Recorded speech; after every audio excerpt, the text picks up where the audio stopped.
Welcome to another episode of the Following Films podcast. I'm Chris Maynard, your host.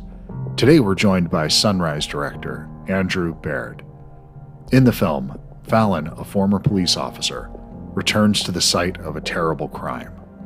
And the people of a rural town soon discover that this mysterious visitor is actually a vampire who feeds on blood and fear. After befriending a kind immigrant family, the instinctive killer is faced with the choice between seeking revenge and seeking redemption. Pearce and Alex Pettyfer star in this thrilling tale written by Academy Award-nominated screenwriter Ronan Blaney. But before my conversation with Andrew, I'd like to take a moment to thank our sponsor, Bookman's. They're an independent bookstore that believes in the magic of storytelling and the cinematic arts. If you're looking to expand your collection of films, music, or books, be sure to visit your nearest Bookman's and discover something truly wonderful. If you haven't already, please follow the Following Films podcast on Spotify to show your support. This will help us to continue to bring you in-depth conversations with the talented individuals who shape the world of cinema. Sunrise is currently in theaters and available on demand. I hope you enjoy the show. Thanks. Awesome. Hey, Andrew, thank you so much for taking the time to do this today, man. I really appreciate it.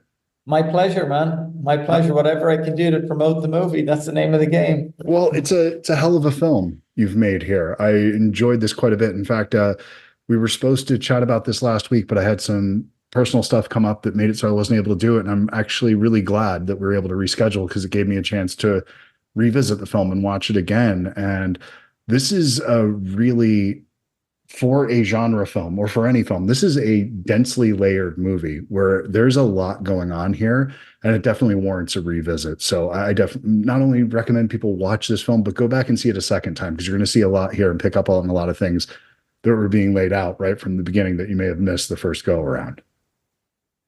That's great, man. That's cool. Yeah. There was a lot of narrative threads and layers and tonal elements in the movie, in the script to begin with. So the biggest challenge for me was to kind of unify it all into one tonal piece that had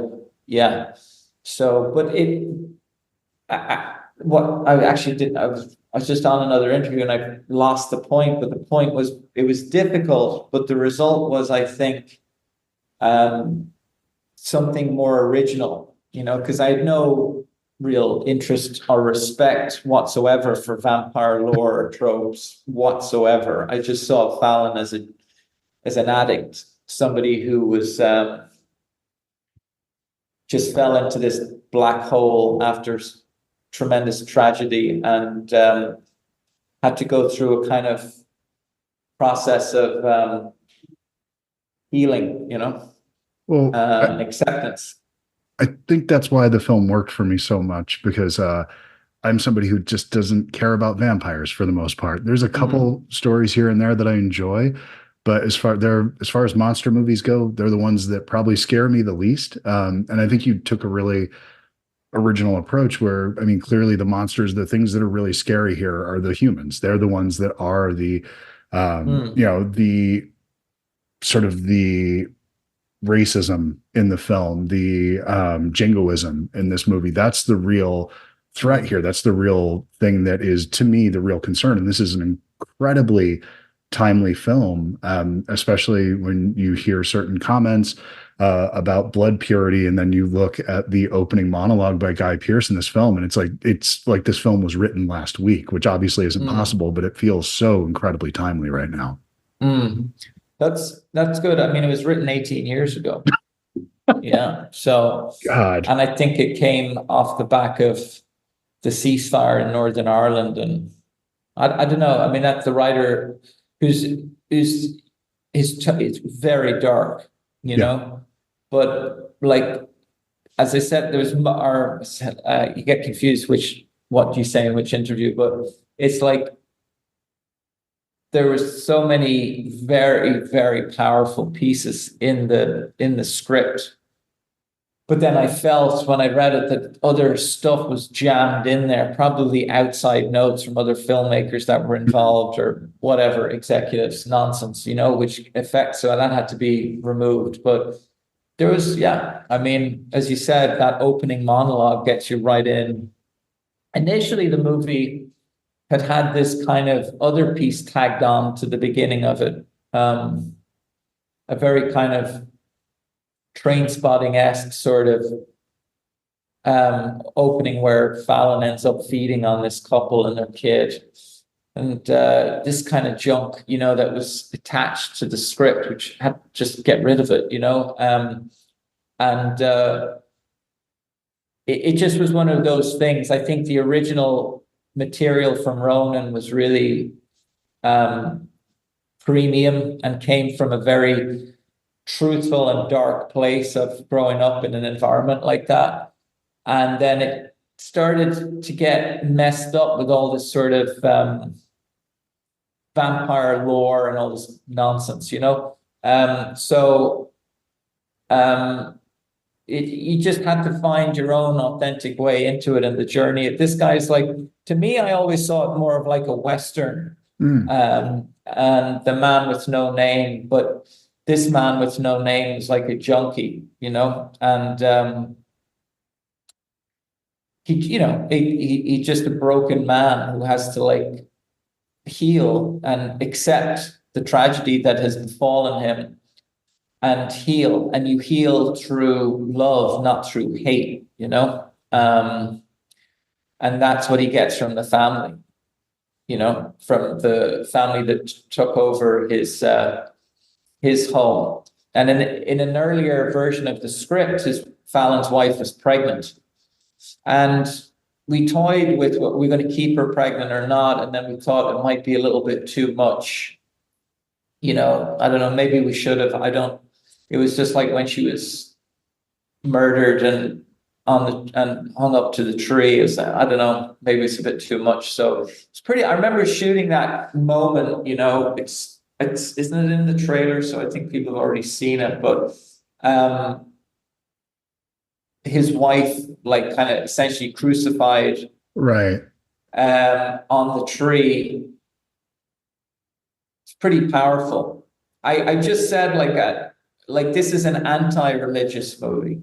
It's a very spiritual film and it's very anti-religious. Now, would Ronan, the writer, say that? Probably not. I don't know. Northern Ireland is a highly religious place. But I went against that because and I found a kind of much more spiritual, approach to this piece, which I think is what there was. I do think, I think Northern Ireland very much features in the movie. It's very much a Northern Irish movie made 95% by people from the region.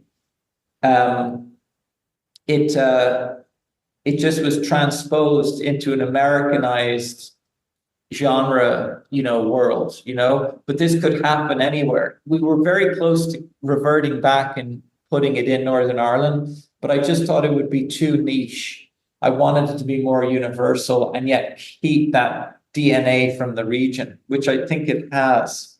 And that was interesting to me because I grew up watching American movies and TV shows. I've formed quite an appreciation for European and foreign films, whatever. But I've ended up making these American movies that have had a lot of, at the moment, DNA from primarily Ireland and also the UK, which is what I'm made up of. So it's interesting that I'm moving out of that now. And, the next movie I'm doing is in South Africa, and it's now been set there.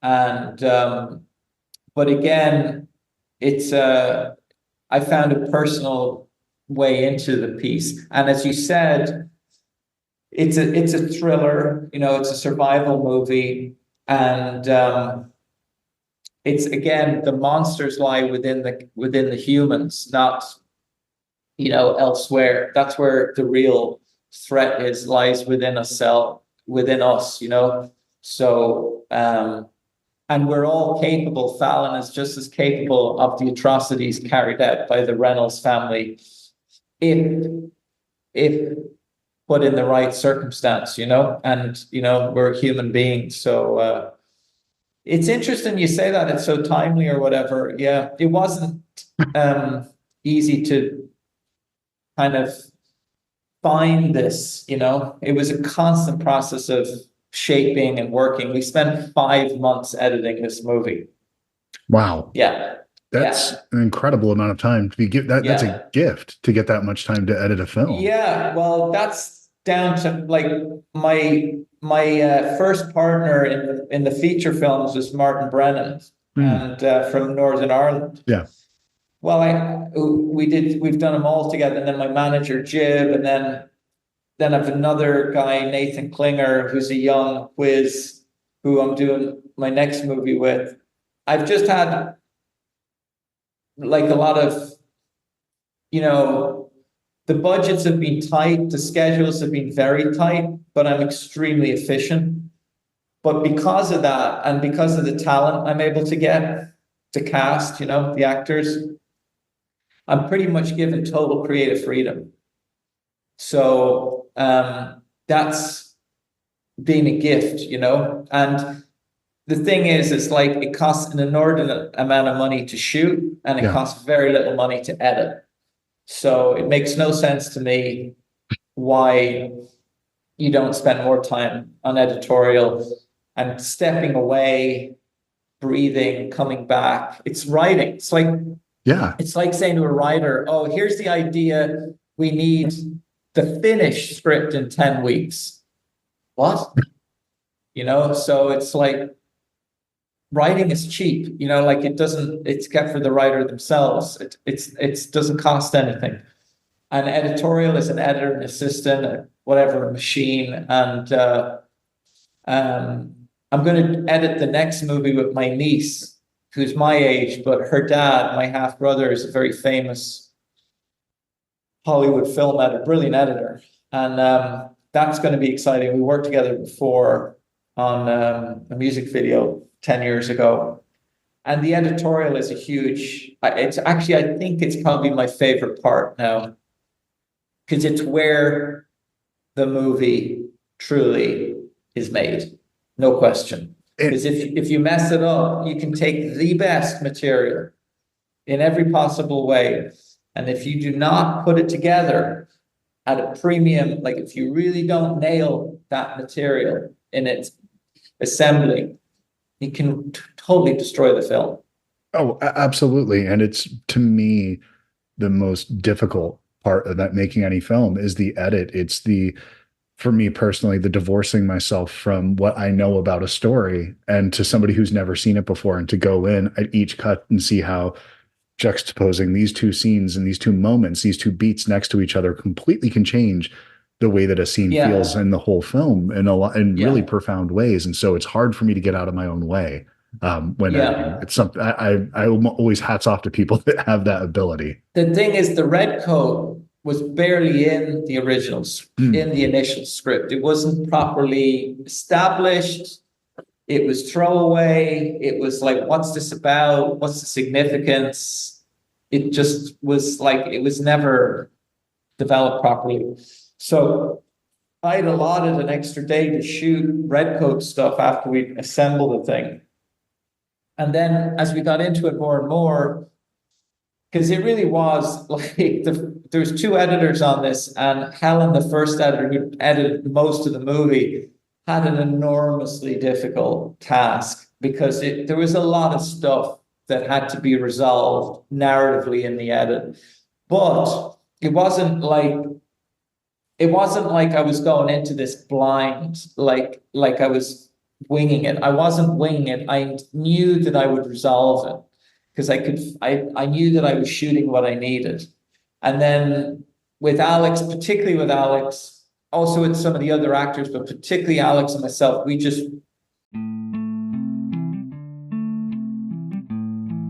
Today's episode of the Following Films podcast is brought to you by Bookmans. So the last time I went into Bookman's, I went straight over to the movie section, as I often do, and I was so excited because one of my favorite things that happens when I go in there, I'm looking for a movie and I don't know exactly what I want to see, something I've been meaning to see, and there's a blind spot. And when I saw East of Eden, I was super excited because it's a movie I've been wanting to see for years, but for whatever reason, I've just never gotten around to it. So the film adaptation of John Steinbeck's East of Eden, it's a powerful cinematic achievement. I know I'm not the first person to say this, but it absolutely does justice to the novel's what can only be described as profound themes and the complex characters. It's directed by Kazan and features outstanding performances from the whole cast, but mainly here by James Dean as Cal Trask. The film captures the essence of the book while adding its own visual and emotional dimension. The cinematography, which looks absolutely incredible in 4K, captures the rugged beauty of the California landscape. So it sets the stage for this intense family drama that unfolds throughout the film. And the screenplay manages to condense this complex novel that is East of Eden without feeling truncated. It makes this really intricate plot, takes that and then just condenses it down and really only gets the essential elements of it. And all the themes are still intact with love, jealousy, and the struggle between good and evil. That's all there. And it doesn't feel like a lesser than. It feels like a complement to. If you've read East of Eden and haven't seen the film, definitely catch up on it. Highly recommend it. If you've only seen the film and haven't read the book, definitely check out the book as well. It's worth your time. But in the movie, James Dean's portrayal of the troubled Cal, it's nothing short of iconic. It showcases his raw talent and charisma. The supporting cast is also incredible, especially Julie Harris, I think, does an equally compelling job here with just an outstanding performance. And there's a depth and authenticity to these characters that wasn't very common for this time. So it's something pretty remarkable here. East of Eden, it's absolutely a classic that continues to resonate to this day, still holds up. I think that's mainly because of its exploration of human nature and the complexity of family dynamics. It's a timeless masterpiece that deserves a place in the annals of cinematic history. I think it's there. It just took me a long time to catch up with it. This is a must-watch for anyone who appreciates powerful storytelling and exceptional performances. So remember, next time you go to Bookman's, they have your cool covered. Hope you enjoy the rest of the show. We just experimented like with the material on the day and throwed stuff out and changed things and made it work. And I love working I think I'm quite a lot of preparation, and then I like to be quite experimental. Being prepared to be loose in the moment. Yeah. Yeah, because the closer you get to the shooting these fabricated realities, then the more real they become. And the more real they become in the moment, the more opportunities present themselves, because this cinematic world becomes more and more real. And as you're in it, there's opportunities, so don't ignore them, but again, you just have to have a support mechanism that allows you to do that.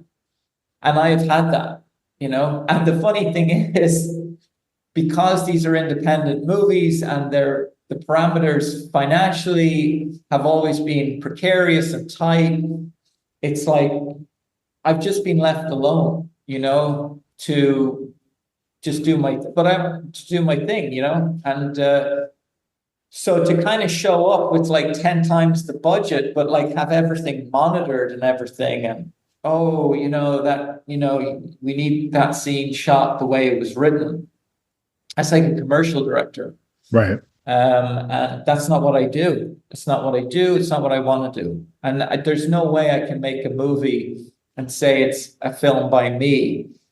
And again, I felt that's a bit pretentious, but it's there's so many behind me. But it's a movie, and the director is the author of a movie. Yeah, your name goes. Unless it's I don't know. I mean, look, if you're doing like Iron Man 6, I mean, you're the director, but still a movie, if it doesn't do well, it's your fault. If you do season 4, episode 9 of Homeland or something, and that doesn't do well, you get away with it because it's the showrunners, the writers.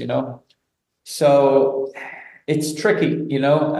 But with an independent movie like Sunrise, it rises and falls on me. I can't blame the writer or the actors or, oh, we didn't have enough time or money. It's like, so it's up to me to really author it and say, this is my DNA. This is what I believe in. This is the last guys I was talking to on the previous interview was like, do you put your own personal experience into it? It's like, I mean, that's all it is. It's like everything about it is my own personal experience. You have to, otherwise it doesn't have any dimension to it. It doesn't have any, because it doesn't have any personality. The character's vacant. That's when cynicism creeps in to me, where it feels you can have a cynical movie in nature.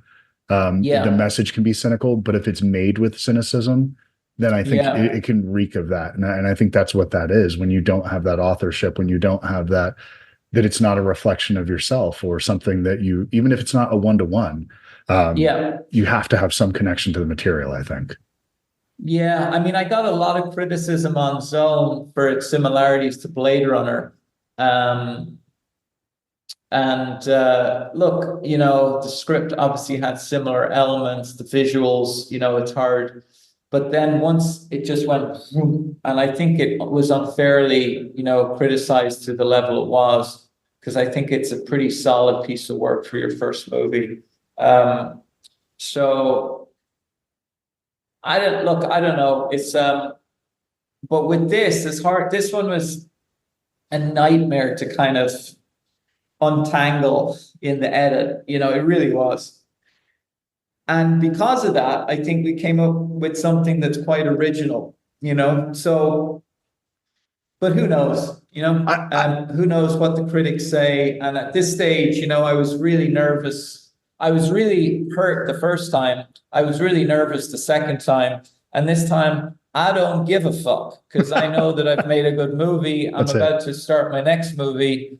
And I'm enough movies in to show to know that no, you're a pretty solid filmmaker, and you're getting better all the time. And this next movie I'm doing is like, it's bigger and it's more expansive, much more commercial, but it still needs to have that authentic DNA. Sure. So so that's it. And of course, look, it's a very, I have to say to anyone who's interested in making movies or whatever, a huge part of it is surviving the criticism, and carrying on, because it's inevitable. But it's the same with anyone who makes a piece of work and puts it out there. You just got to have that inner confidence that you delivered. And but then all the people who financed it on Zone, the first movie I did, and Guy and all the actors loved it. Guy was thrilled with it. Netflix bought it, and was top 10 for several weeks in the US. It's big deal, I mean, so but again, I saw, what I learned was the public and the critics don't like repetition. They like originality. They don't want to be, they want something different, but then sometimes they do, and then other times they want the same shit over and over again. But then you're trying to cast, we're trying to cast a vampire movie is not an easy thing, because a lot of actors don't want to do it. They all think you're going to be running around in capes and fangs, and it's nonsense. And I get it. So actors can be very sensitive creatures, and it's like, they don't want to do monster movies. They don't want to do green screen movies, unless, it's tricky. I didn't realize going into it, but a lot of actors are like, "No, I'm not doing a vampire movie." It's got a really bad reputation, know. So, well, there's some incredible ones out there. You have to look around. If you for your Yeah. film, if you look at like Abel Ferrara's The Addiction or something like that. I love Abel Ferrara. He is the most influential filmmaker on me since I came to the US in 2006. Have you seen Because his newest one, by the way, just out of side, Padre uh, Pio? it's Shia. No, I Yeah, have not seen that, but I'll check it out. he's still doing incredible stuff. So Yeah, well, it's extraordinary he's still alive because he was out of his yeah, mind. for And sure. I remember I worked with Drea de Matteo on One Way, and I Mhm. love Drea. And she told me that she was doing, I think she was doing Go-Go Tales, and Okay. she showed up to shoot showed up on the set to shoot Go-Go Tales. So, we're not doing Go-Go Tales. We're doing this other movie called Our Xmas. So she literally ended up doing a whole other movie. And that's the kind of the way Abel was going. I mean, but yeah, I mean, I don't know. And I saw Go-Go Tales and the documentary did on the Italian San Gennaro, in Little Italy, and it was in, I can't remember the theater in the East Village back in 2010, and he was there. I He's just a profound effect on me. Like the work he's done, the way he's kept making films, the way he survived, and like now he's really healthy, Yeah. I mean, and he's had that collaboration with Willem Dafoe and now with Shia and now whatever. I think Nick Cage was going to do Siberia. I don't know what happened there with Willem Dafoe, but anyway, but he's amazing, like he is like, and because his work is so grungy and dark and uncensored and art, but now he's much more like he's really, well, I mean, even with Mary, I'm dying to see this documentary on the making of Mary, the Juliette Binoche movie, because it's Italian guy made it. There's a trailer online. I can't find it. It's just to show a filmmaker go to those lengths to tell a story. I mean, that's what it's all about. That's why I mean, like, what I'm doing isn't directing. This is not directing is like doing TV episodes and doing like commercials. And don't get me wrong, I'm available to direct.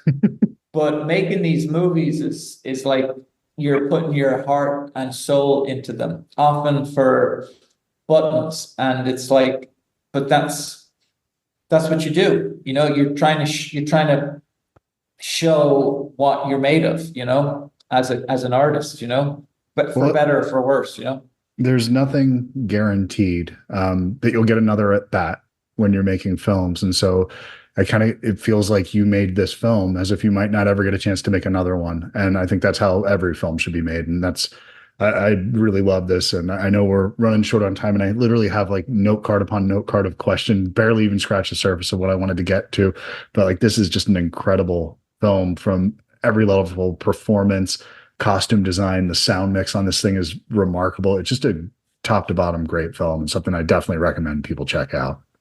I really appreciate that a lot. And it says as well, because this next one is quite in the elements, it's out there in the elements, it's outside of Cape Town, but these, when you tend to have, when the set was so fabulous and everyone's having a wonderful time, and you tend to end up making a piece of shit, because it's like, if you go to the gym and you're by the water cooler and you're wearing the right gear and you're saying the right stuff, but you aren't lifting the weights and you're not feeling the pain, well, then you're not getting any.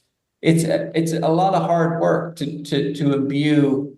I mean, okay, maybe if you're making some romantic comedy in Vienna or Venice, okay, that's part of the DNA of the movie.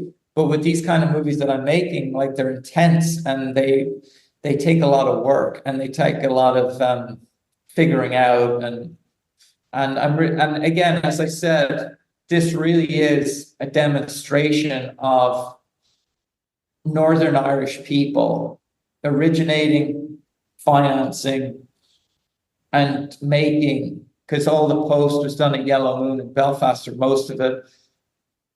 A movie that's for an American style movie that's for a global audience. So more, that's fair play to them. Yeah. Well, I mean, they were willing to make a genre film for adults that has by far more on its mind than handsome vampires biting one another. So it's a hell of a film, and I would put this on my tripod of Guy Pearce films, probably with Ravenous and Results, as far as is there anything this guy can't do? So just great performance here all around, though, but loved it, man. So congratulations. And thank you, mate. I'm looking forward to the next one, man. Yeah, it'll be good. It'll be good. Awesome. Hopefully. It will. I have faith, man. And by the way, comparisons to Blade Runner, there's a lot worse things you can be compared to. It's what you do after that. And I think you did a lot with that. So thank you. Critics don't know everything. So thanks so much, Christopher. Take care, man. Have a good one. All right. Take it easy. Bye-bye. Thank you, Annie. Time enough to figure you out.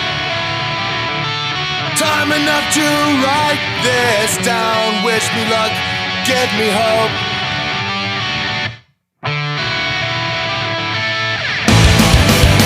So I fall one more time, and I'll say I can't save you. Fell down into the bathroom, fade out into the background. Get up and fall down again. So I know you'll give up.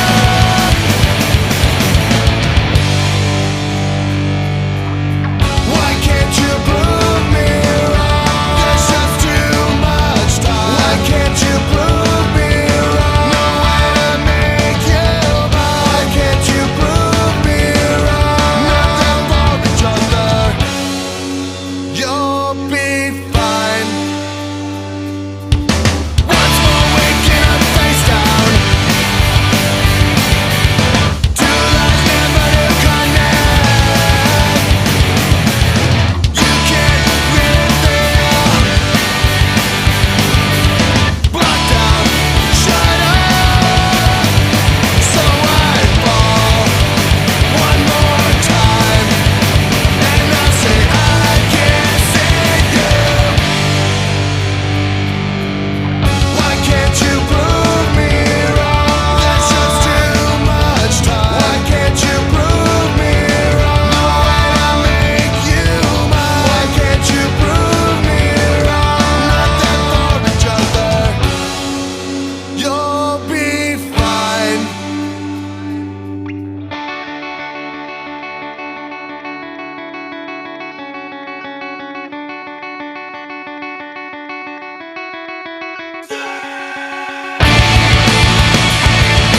Save you now. Save you. Save you now. Save you. Save you now. Save you.